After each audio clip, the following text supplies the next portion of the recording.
I've got a question here. This is more kind of a question from outside. It's sort of been answered in the text, but I want to put it out there for people who aren't in the text or maybe watching this on demand.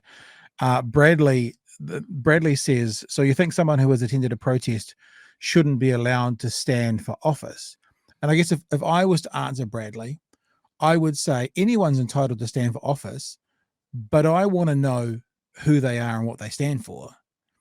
And in this current day and age, when things like vaccines and mis and disinformation is out there, if someone has a deep belief in those things, and if it's the reason they're standing for office, like we just read the article about Voices for Freedom, I would like to know that before I vote for them. So I think if someone has those beliefs, then the honest thing to do would be to stand on those beliefs and tell the public, if you vote for me, this is what you're going to get. I think what we get from the documentary, which we're now going to get into, and also the article based from that documentary, is we've got the Voices for Freedom people actually saying, don't tell anybody what you believe. Keep it a secret. And then when you get in power, we can make things the way we want it. So I don't have a problem with anyone running. Look, I'm doing probably 11 conversations over 6 weekends with 11 mayoralty candidates in Dunedin. I've already started researching them, and trust me, there is a breadth of belief amongst them with all sorts of issues. Believe what you want, but I want to know what you believe if I'm going to basically endorse you by giving you my vote. Would that be fair, Sanjana? Yes, I would. I mean, the question went too fast for me to. I mean, obviously, that's I would completely agree with you. I mean, the thesis of that question would then render, I think, in any country, the vast majority of a population, I would think that in a democracy who would have stood up for something in a protest in their lives would be debarred from standing up for public office. So that's not what any of us are saying. I mean, I would concur with you wholeheartedly, Pat, that you need to be upfront about what you stand for.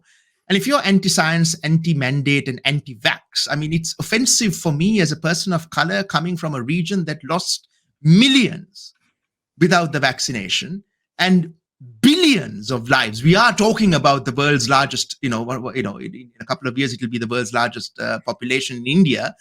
Billions of lives were saved as a consequence. So the whole point of this exercise is to save lives.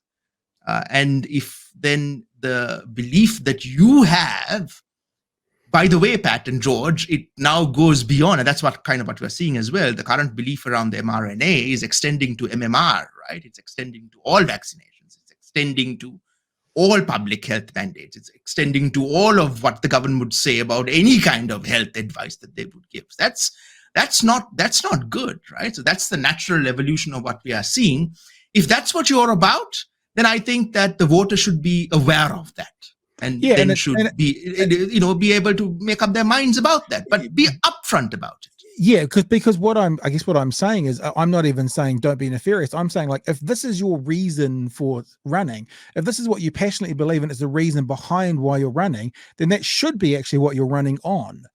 If you're someone who's running because you don't want three waters to happen, then from the top of the rooftops, you should be screaming no to three waters. If you're running because you don't want mandates, that's what you should be running on. So anyone can run. Just run on why you're running. Be honest about why you're in there and what you're doing it for. That's I guess. And be honest about your connections, because I think the article made it out to the public, but we have been studying this for a while, which is that the people and the network that is promoting them doesn't want their name there. So, why is that? Yeah.